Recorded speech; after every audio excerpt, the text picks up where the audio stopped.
पुनः स्वागत है बच्चों।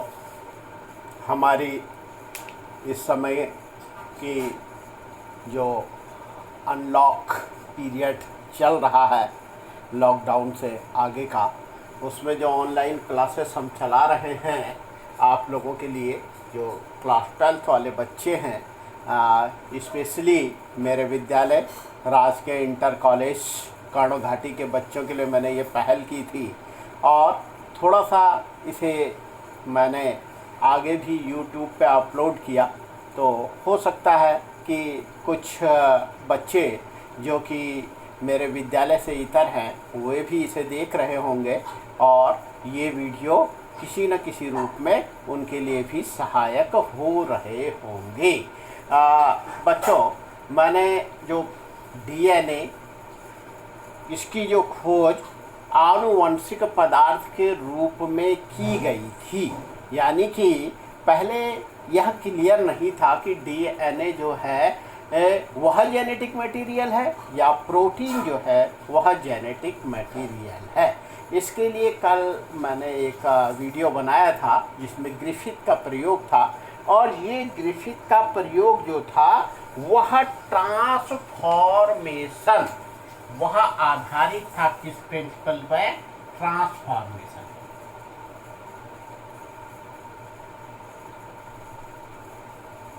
और मैंने तुम्हें बताया था कि दूसरा प्रयोग जो इसके संदर्भ में है वह है Hershey and chase experiment, Hershey और चेज का प्रयोग। और ये किस प्रिंसिपल पर आधारित है? यह है ट्रांसडक्शन।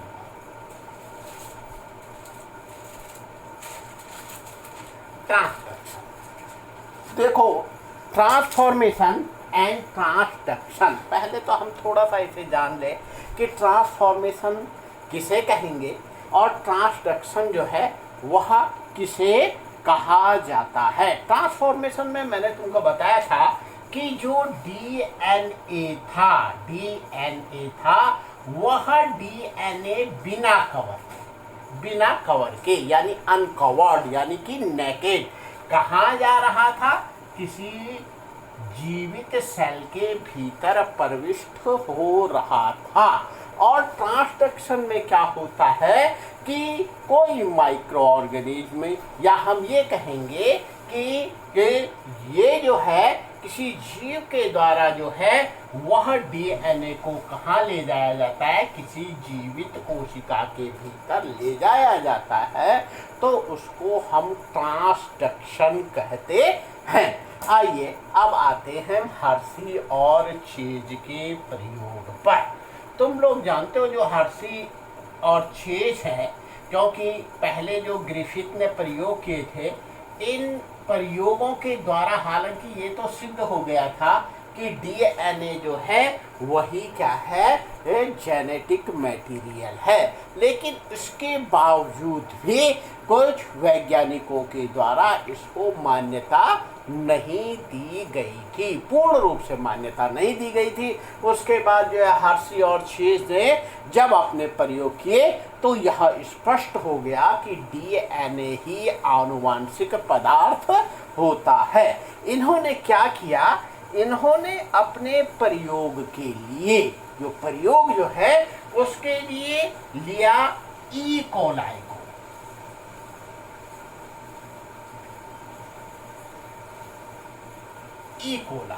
ई कोलाई क्या होते हैं? ये बैक्टीरिया हैं, इजीली अवेलेबल हो जाते हैं और प्रयोगों में बहुतायत से इनका प्रयोग किया जाता है। हमारी आंख के भीतर भी ये उपस्थित होते हैं और साथ ही साथ इन्होंने जो है वह बैक्टीरियो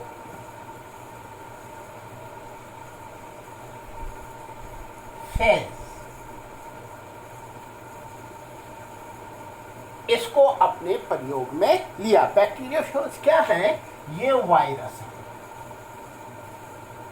वायरस जैसे आजकल जो पूरा का पूरा विश्व जिसने आजकल थाम रखा है वह भी वायरस ही है। कोविड-19 यह भी वायरस है जिसने पूरे के पूरे विश्व को थाम दिया है। अब ये जो वायरस होते हैं, ये वायरस प्लांट के वायरस भी हो सकते हैं, एनिमल्स के वायरस भी हो सकते हैं, और साथ ही साथ कुछ वायरस ऐसे होते हैं जो कि इन बैक्टीरिया यानी जीवाणुओं का भक्षण करते हैं। देखो कई बार क्या हो जाता है, हमारे जो हिंदी माध्यम के बच्चे होते हैं वो जीवाणु और विषाणु इन दोनों में खास करके, हालांकि जब 11वीं या 12वीं कक्षा में आ जाते हैं तो कतिपय बच्चों में ही यह भ्रम होता है कि जीवाणु विषाणु, तो थोड़ा सा तुम लोग साथ ही साथ अगर अंग्रेजी में भी याद रखोगे तो तुम्हें याद रहेगा बैक्टीरिया यानी जीवाणु, और वायरस यानी विषाणु विष के अणु यानी जो किसको उत्पन्न करते हैं, विष को उत्पन्न करते हैं। अब इन्होंने क्या किया, हर्षी और चीज ने अपने प्रयोग के लिए क्या किया, इन्होंने जो है दूसरा लिया किसको, रेडियो एक्टिव पदार्थ।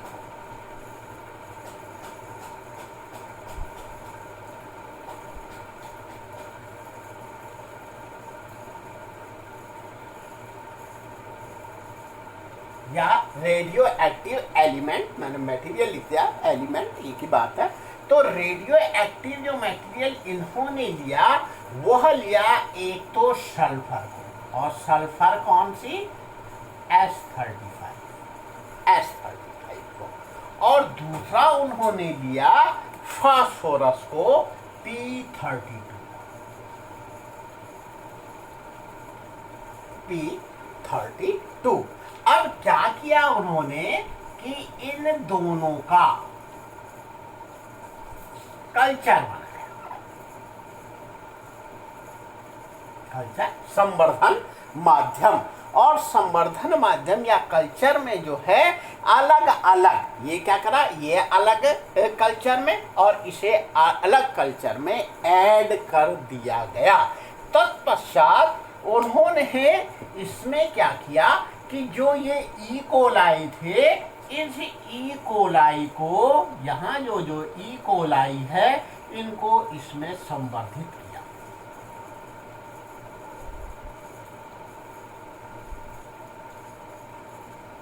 अलग अलग करेंगे, तुम लोग जानते हो जीनस और स्पीशीज को हम लोग अलग अलग अंडरलाइन करते हैं। तो यहाँ पर जब अलग अलग इन्होंने संवर्धित किया तो संवर्धन के माध्यम से क्या होगा कि ये रेडियो एक्टिव जो एलिमेंट हैं ये कहाँ पहुँच जाएंगे, इस ई कोलाई बैक्टीरिया में पहुँच जाएंगे। अब देखो यहाँ पर इसे लेने का कारण क्या था, अब ये भी तो स्पष्ट होना चाहिए कि इन्हें क्यों लिया और अन्य को क्यों नहीं ले लिया। देखो ये जो सल्फर होती है, जो सल्फर है ये पार्ट है किसका, प्रोटीन का। जो प्रोटीन होती है, इन प्रोटीन में जो एमिनो एसिड से बनती है, तुम लोग जानते हो उसमें क्या पाई जाती है, विशेष एमिनो एसिड में सल्फर उपस्थित होती है। और जो ये फास्फोरस है ये किस में पाई जाती है, न्यूक्लिक एसिड में पाई जाती है, यानी कि डीएनए में ये क्या होती है, उपस्थित होती है। तो अब जब ये संवर्धित होंगे तो प्रोटीन में क्या चली जाएगी, ये रेडियो एक्टिव सल्फर चली जाएगी। साथ ही साथ यहाँ पे क्या चला जाएगा, इस वाले कल्चर में जो ई कोलाई हैं इनमें क्या पहुँच जाएगा, जो फास्फोरस रेडियो एक्टिव या P32 है वो यहाँ पर पहुँच जाएगा।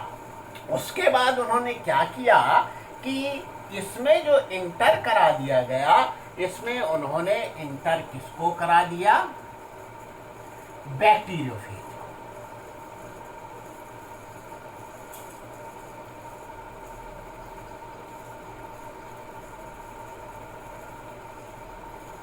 और यहां भी बैक्टीरिया।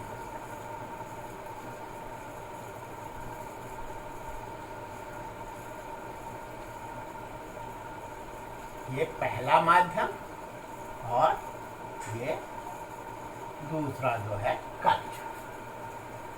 इसे हटा दूं ताकि तुम समझ गए होंगे। क्लियर हो जाए। अब बैक्टीरियोफेज क्या है? वायरस।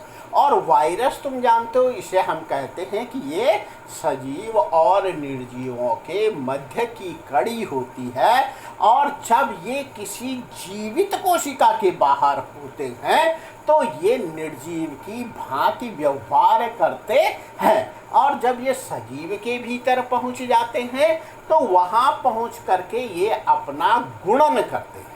क्या करेंगे? अपना गुणन, यानी अपने नंबर को बढ़ाते हैं। अब यहाँ पर क्या होगा? ये भी अपने नंबर को बढ़ाएंगे और बहुत सारे बैक्टीरियोफेजेस यहाँ पर क्या हो जाएंगे? ये बैक्टीरियोफेज जो है वो क्या हो जाएंगे? ये बहुत से बैक्टीरियोफेज यहाँ बन जाएंगे। हालांकि मेरा एक हाथ केवल समझाने के लिए बना रखा है। ये बैक्टीरियोफेज ये यहाँ बन जाएंगे।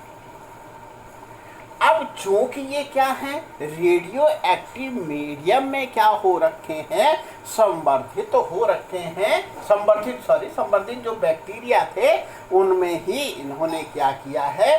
गुणन किया है। तो इनमें क्या पहुंच जाएगी? जो सल्फर है 35 रेडियो एक्टिव, और दूसरे वाले में जो फास्फोरस है रेडियो एक्टिव फास्फोरस 32, ये पहुंच जाएगी। अब हम क्या करेंगे?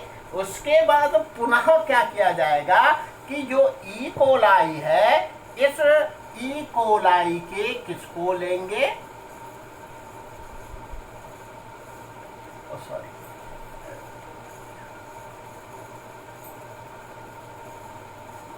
और यहां भी जो है इन ई कोलाई को लेंगे और अलग अलग इसे क्या कर देंगे? इन्हें हटा करके, जो ई कोलाई यहाँ पर थे इन्हें हटा देंगे। क्या करके? इसको एजिटेट करके, यानी इनका मंथन करके किसको हटा दिया जाएगा? बैक्टीरियोफेज को हटा दिया जाएगा, और जो ई कोलाई है उन्हें हटा दिया जाएगा, और बैक्टीरियोफेज को पुनः जो क्या है, जो फ्रेश कॉलोनीज है ई कोलाई की अलग अलग वहाँ डाल दिया जाएगा। अब जब ये ई कोलाई में संवर्धित होंगे तो ये क्या करते हैं कि ये जो बैक्टीरिया की जो कोशिका है इसके भीतर क्या होगा? यहाँ ये क्या हो जाएगा? तुम जानते हो ये ऊपर का हिस्सा इसका कैप्सिड है। इस कैप्सिड से निकल करके इसका डीएनए जो है कहाँ प्रविष्ट हो जाएगा? यहाँ प्रविष्ट हो जाएगा। ठीक इसी प्रकार की क्रिया यहाँ पर भी होगी।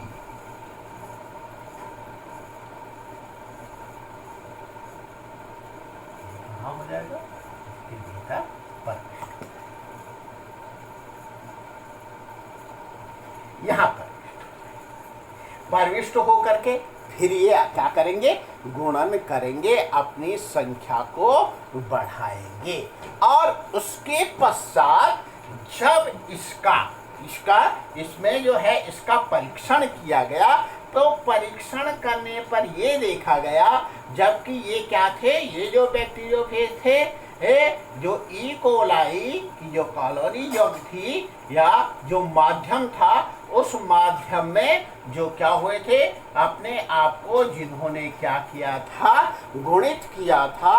वे जब इस फ्रेश ई कोलाई में जब ये पुनः गुणित हुए तो यहाँ पर जब इनको टेस्ट किया गया तो यहाँ पर देखा गया कि इनमें जो S35 या रेडियो एक्टिव सल्फर थी वह अनुपस्थित थी, लेकिन यहाँ जो था वो फास्फोरस 32 या रेडियो एक्टिव जो फास्फोरस थी, ये फास्फोरस उपस्थित थी। अब देखो इससे क्या निष्कर्ष निकला? निष्कर्ष ये निकला, चूंकि ये जो सल्फर है ये सल्फर किस में उपस्थित होती है? मैंने पहले ही तुम्हें बताया था कि प्रोटीन में उपस्थित होती है। तो ये प्रोटीन, हालांकि इसमें जो कैप्सिड था वो कैप्सिड में तो क्या उपस्थित थी? ये पहले वाले में तुम्हें मैं बता चुका हूँ कि यहाँ क्या था? सल्फर 35 थी। लेकिन जब पुनः हमने क्या किया? इसे जो फ्रेश ई कोलाई का कल्चर था उस पर इसको डेवलप किया। तो डेवलप करने पर यहाँ पर क्या हुआ, ये हम लोगों को इसकी प्रोटीन में ये जो क्या थे, यहाँ पर जो ई कोलाई थी इनकी प्रोटीन में क्या नहीं मिली, सल्फर 35 नहीं मिली। तो इससे ये पता चला कि प्रोटीन यहाँ जो रेडियो एक्टिव प्रोटीन थी वह प्रोटीन यहाँ नहीं पहुँची। और जो डीएनए था जो यहाँ पहुँचा, उस डीएनए में, क्योंकि डीएनए में फास्फोरस होती है, वो रेडियो एक्टिव फास्फोरस वहाँ मौजूद थी, जिसके कारण क्या हुआ कि जो डीएनए था वह जेनेटिक मटेरियल के रूप में प्रूव हो गया कि जो जेनेटिक मटेरियल है वह डीएनए ही होता है। तो इस प्रकार से ये हर्शी और चेज के जो प्रयोग था, इस प्रयोग ने यह सिद्ध कर दिया कि जो डीएनए है वह जेनेटिक मटेरियल होता है।